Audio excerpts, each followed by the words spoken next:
After the unthinkable was done to her, she has only two choices: remain a victim or make them suffer. Tess Thorne, a successful mystery novelist, embarks on a road trip to a small town library for a book signing. Warmly welcomed by Ramona, the library's owner, Tess enjoys meeting her fans and signing copies of her books. The event goes smoothly, with enthusiastic readers praising her work. As the event concludes, Ramona suggests a shortcut for her drive home, claiming it will save her an hour. Tess, trusting the advice of the seemingly kind librarian, follows the unfamiliar route, unaware that she's heading straight into a nightmare. As she drives along the deserted road, the peaceful atmosphere quickly turns ominous. Suddenly, her car jolts. A piece of wood with nails has punctured her tire. Stranded, she anxiously waits for assistance. A passing bus ignores her desperate attempts for help. Moments later, a large man named Lester arrives in a truck offering assistance. Initially relieved, Tess notices similar wooden planks with nails in Lester's truck bed, realizing too late that he set up the trap. Before she can react, Lester violently attacks her, knocking her unconscious. Tess regains consciousness in a remote location, her head throbbing and body aching. Horror washes over her as she realizes her wrists are scraped from struggling. As she blinks away the dizziness, she sees Lester looming over her with a sinister grin, his intentions clear. Paralyzed with fear and pain, she endures the nightmare before being discarded like trash in the woods. Through blurred vision, she sees something that chills her to the bone: the decomposing bodies of other women. The realization that she is not his first victim fuels her determination to survive. Summoning every ounce of strength, Tess crawls away from the gruesome scene. Eventually, she finds a gas station and slips inside to clean up. Instead of calling the police, she makes a shocking decision. She goes straight home. Fear and trauma consume her, making her hesitant to relive the horror. But deep down, another feeling emerges: rage. At home, Tess arms herself with a gun, knowing that Lester has her address.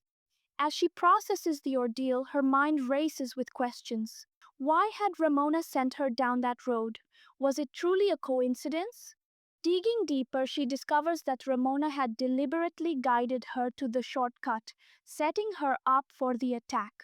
Upon further investigation, she finds proof that Ramona sent Lester her photo, realizing the attack was premeditated. Worse still, she uncovers the ultimate betrayal: Lester is actually Ramona's son. Fueled by vengeance, Tess tracks down Ramona at her home, gun in hand. Ramona feigns innocence, but Tess sees through her lies.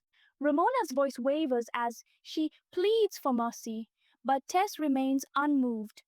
As Tess prepares to shoot, Ramona lunges at her, a last desperate attempt to fight back. A brutal struggle ensues, but Tess overpowers Ramona and pulls the trigger, ending her life. As Tess searches Ramona's house, she finds a photograph that sends a fresh wave of horror through her: Lester with another man, his younger brother. It becomes clear that the two worked together in their crimes. Moments later, she spots Lester's truck in the distance and follows him to a desolate location, her pulse pounding. She sees a figure exiting the vehicle and fires without hesitation. But as she approaches, dread settles in her stomach. She has mistakenly shot Lester's brother. Stunned, she stares at the lifeless body, but she has no time to dwell on it. Lester is still out there. Inside a nearby abandoned building, Tess discovers walls covered in disturbing photos, images of Lester and his brother assaulting and murdering their victims. The grotesque collection solidifies her resolve. As she scans the room, she hears the distant rumble of an engine. Lester, unaware of his brother's fate, is returning. When he notices Tess, his expression twists from confusion to rage. He had left her for dead. Without a word, Tess raises the gun and fires, striking Lester in the shoulder. He roars in pain, but still lunges at her, his monstrous strength overpowering. Adrenaline surging, Tess grabs a wooden plank with nails and drives it into Lester's skull. He howls in agony, stumbling backward. His body convulses, but he refuses to go down. Gritting her teeth, Tess delivers the final, merciless blow, a gunshot straight to his groin. Lester collapses, writhing in pain. Moments later, he stops moving. Finally, he is dead. Justice, her justice, has been served. As she steps away from the blood-soaked scene, the weight of her actions settles upon her. This film is not just about brutal revenge, but also explores the psychological transformation of a victim from fear to fury to empowerment.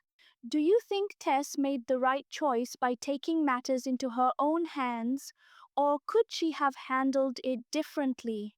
Share your thoughts in the comments.